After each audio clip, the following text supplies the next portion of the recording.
You're welcome back to the Gavel. Now, one of the final bills which federal lawmakers in the 7th Assembly passed before the expiration of the 7th Assembly was the Sexual Offences Bill. Now, the jubilation that greeted the passage of that bill was short-lived, as some Nigerians raised an alarm that some sections of the bill could endanger minors in the country. The Sexual Offences Bill prescribes life imprisonment for sexual offences, including rape, child sex tourism, and deliberate infection of others with HIV. The bill was sponsored by the chairman of the Committee on Navy in the 7th Assembly, Senator Chris Anyanwu. The bill also prescribes life imprisonment for gang rape, 10 years jail term for incest and child pornography, or a fine of 2 million naira, while those found culpable in other sexual offences will spend 14 years in jail. But human rights lawyer Mr. Femi Falana has threatened to go to court if the controversial Sexual Offences Bill is passed into law. Mr. Falana is dismayed by the alleged age limit set for the potential victims by the bill. However, the sponsor of the bill, Senator Chris Anyanwu, in an interview with Channel's television correspondent Ini Thompson, insists that nowhere in the bill passed by the Senate was it stated that an 11-year-old could be defiled. I am willing to put my name to it and say, yes, I did it. I came up with this bill. It is a banger, as we'll say in America. And you can throw your stones on me, but I am proud to have done it because if it is signed into law, it will save lives. You know, I am very excited and I'm very happy that, it's buzzing. The last week it was really happening. I'm very happy because, you see, that is easily one of the most far-reaching bills, that we passed here because it touches on every family. I presented that bill first in my first term in the 6th Assembly, and nobody opposed it. Nobody from any part of the country, any religion opposed it. I presented it again because it didn't go the whole journey of passage. And again, everybody approved it because when I was growing up, when I was a reporter, it was rare to open a newspaper and see anything about rape, incest, and things like that. It was an aberration. Today, what day do you open the paper and not see some heinous crime against humanity committed against maybe 10-year-old, 5-year-old, 6-year-old? The other day, I read in one of the national dailies, a 6-year-old girl was raped to death and then burned, set ablaze. Where in the world does this kind of thing happen? As legislators, we get all kinds of feelers, all kinds of people come to us. A woman called me at 2 a.m. once, weeping. What was she weeping about? Her husband had been committing incest, not just with her 4-year-old daughter, but with her, 2 boys. One 2 years, one 5 years. Damaging his own blood. And there's what law, we have rape in our law, in our law books. But you see, when you catch him, what you're going to do is a slap in the wrist. We are using 1940s laws to judge today's crimes.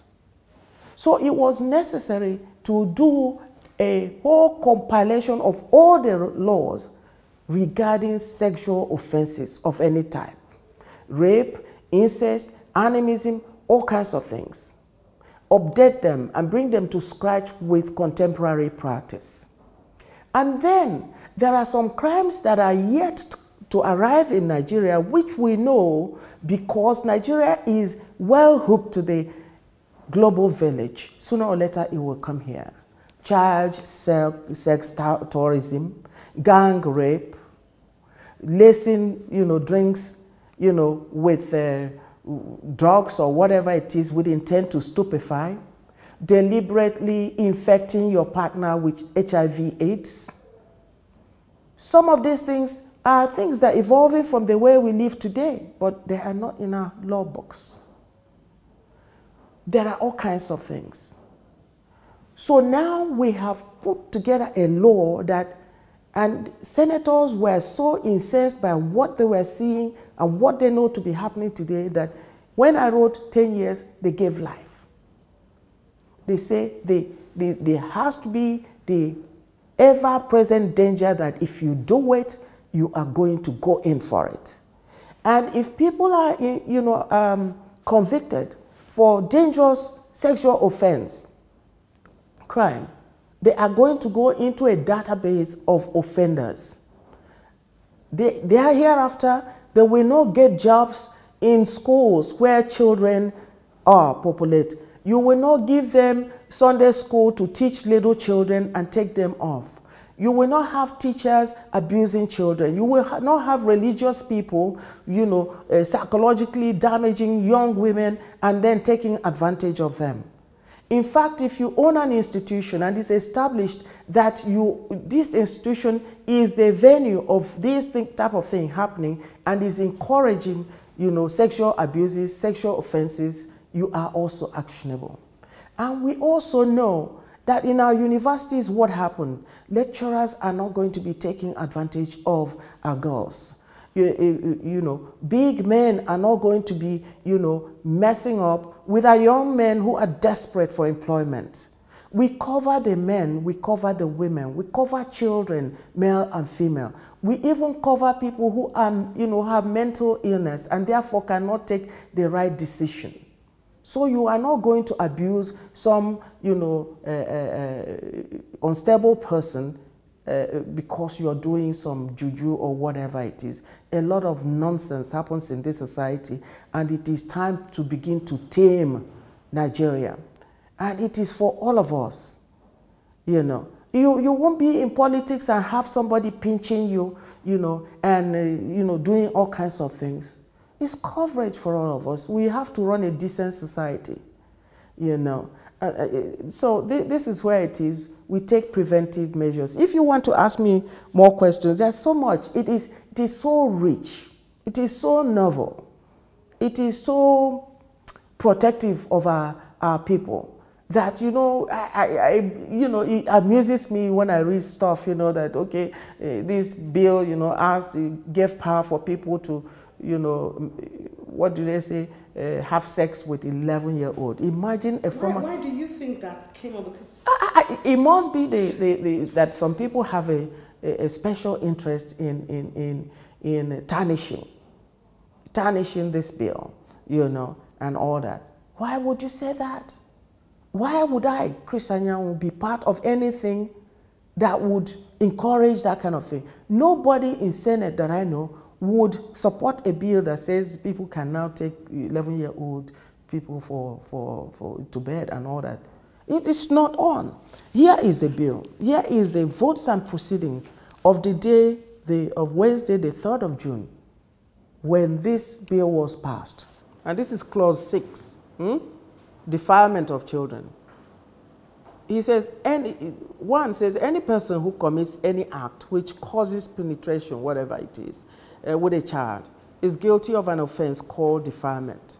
And 2, he says, any person who commits an offense of defilement shall, upon conviction, be sentenced to imprisonment for life. There was no mention of age, 11, 1, or whatever it is. This is exactly what Senate passed. So I don't know where they are reading what they've been publishing, on Session Network.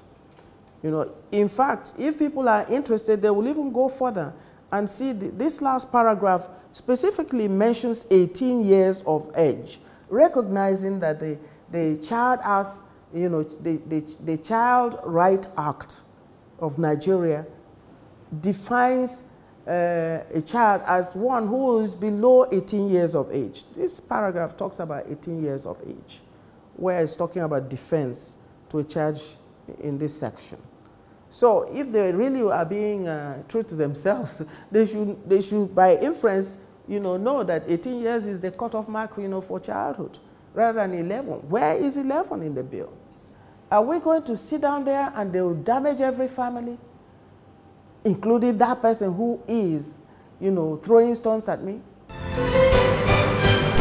Now, this is where we draw the curtains for this week's edition of The Gavel. If you have any views on any of the issues discussed, please email us on thegavel@channelstv.com. Thank you for staying with us and see you again next week.